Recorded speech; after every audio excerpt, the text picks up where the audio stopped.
Welcome back to the Battle of the Atlantic live from Los Angeles. Before we get to Game 2 between Gambit Gaming and XDG, I want to get the analyst take on Game 1. Xmitty talked about innovation from Gambit's side and throwing out that Amumu pick in support. That's got to be one of the biggest ones straight off the bat here. How do you think that worked out for them?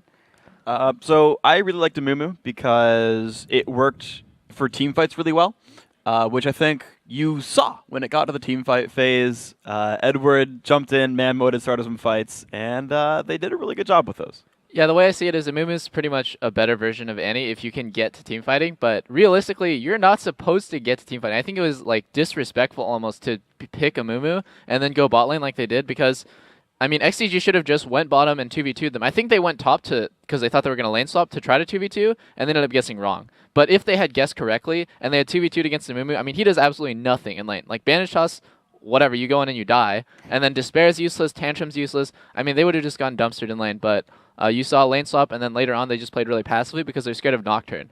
Like, Diamond farmed really well, and that puts a lot of pressure on bot lane because they don't want to play aggro and get knock ulted.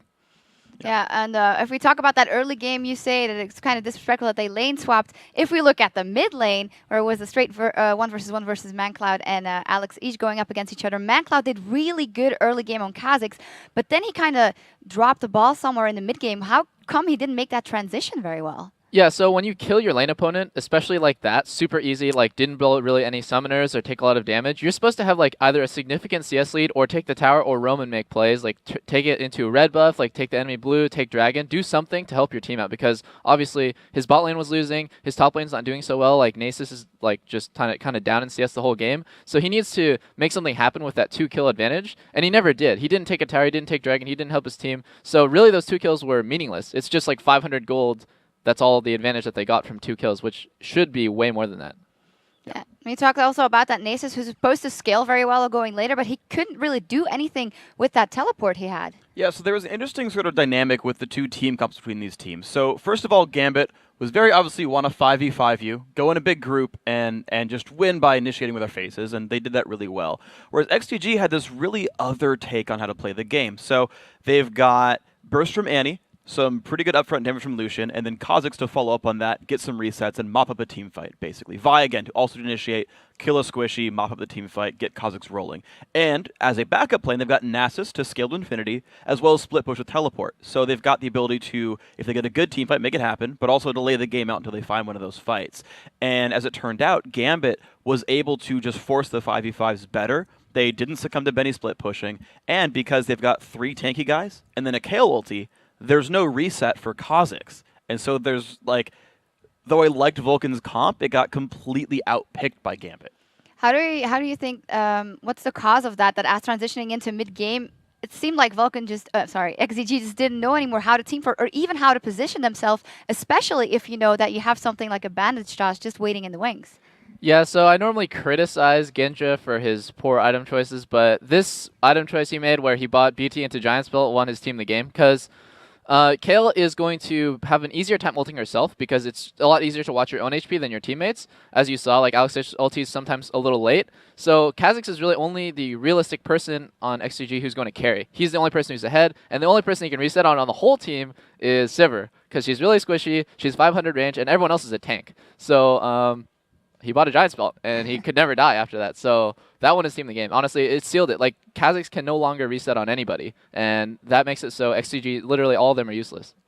Yep. Something we saw yesterday, actually, as well. But then, talking maybe a little bit more about team fights, we have a replay that illustrates it perfectly, and to me it really shows that Gambit would go for these objectives over and over, and they were like, well, if we get the objective, great, that's great for us. If we get the team fight, that's great for us as well. Exactly. It's a really clever play by Gambit to focus on objective play. If we can get that replay up on your screen, guys, we'll show you exactly what we mean. So let's start where we are. Gambit are sitting here at Baron Pit, right? All 5 of them, they're grouped up, no split pushing. They want to force a 5v5, and they want to force the engage. Now, XDG are a little bit split up, but they're basically all sort of on the south side. They're ready to get into the fight, but Gambit will never split up at all. So let's roll the clip and watch the beginning initiation, right? They force the Kha'Zix back down to the left. Diamond engages it, and the rest of the team follows with Sivir ulti. So they jump in, Bloodwater immediately dies. Let's pause right here, because here's the team fight Gambit wants.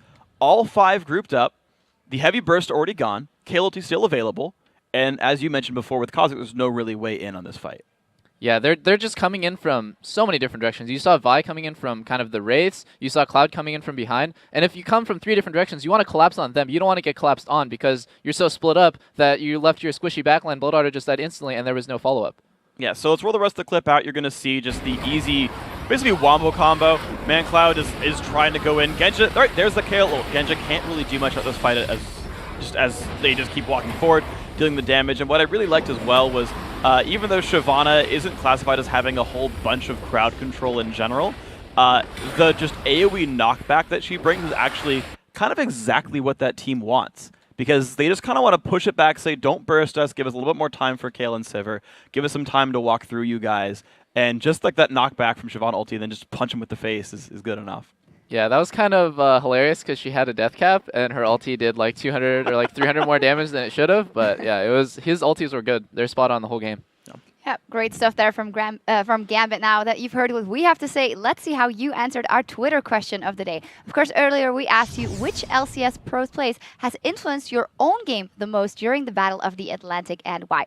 And here's what you had to say. The first answer is from @Kamikaze who says, Krepo has a huge impact on my support play by showing me how strong Leona really is and that she is more than a niche. And that is something he proved yesterday. Yeah, so Krepo has always been known for his Leona play, and he's just pretty solid.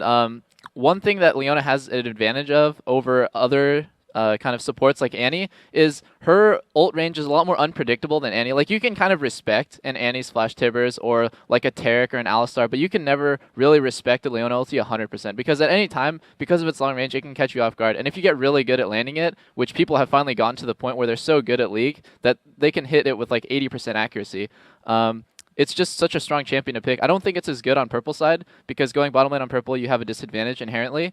But on blue side, you see a lot of Leona picks, and it's just working out recently like really well. Yes, it has. And the second tweet is from @ArminSword. He says, Alliance Shook taught me a lot about jungling Elise in the Season 4 meta. His pressure was ridiculously high for a newcomer. And Shook is an incredibly skilled player. He had so much hype coming into the season, and he's shown it so far against Dignitas. Of course, we'll see him throughout the spring split as well. But yeah, these early game aggressive junglers like Elise are really doing well. I know I've seen comments from people saying, well, with the extra emphasis on maybe farming in the new season, maybe all the early pressure junglers aren't going to be very good anymore. Well, we see it's not really the case. The good Elise players have been separated from the great Elise players, and they're doing great. Absolutely. The third and last tweet is from @PlaysGames. He says, Bjergsen, the Burger King has shown that you can make off-meta choices like LeBlanc and still succeed with great mechanics. And I really like the LeBlanc pick. She's getting a little bit more play over time. I know Shifter plays her. I know Faker plays her once in a while as well into certain counter picks. And it's fun to see the champions that come out once in a while and make a bunch of plays. She's flashy as well. I'm just excited to see LeBlanc in play. And Doublelift, you're maybe going to have to play against that a lot of times in the NALCS. Yeah, probably. I'm not really too scared though. Like, there's always be players who play kind of off-meta champions, but play them really well at a high level. And I think, honestly, like the best, the most perfect player in the world, the closest I can think of is like Faker. He plays not only the meta champions, but he plays them perfectly. And there's always going to be some players like Bjergsen who play off-meta champions almost perfectly. And, you know, like, while they might not be the best pick, if they're really good at that champion, they can potentially carry the game. Yeah. Well, keep those answers coming. And remember, we're at LOL Esports, and be sure to use the hashtag LCS. And now for the play.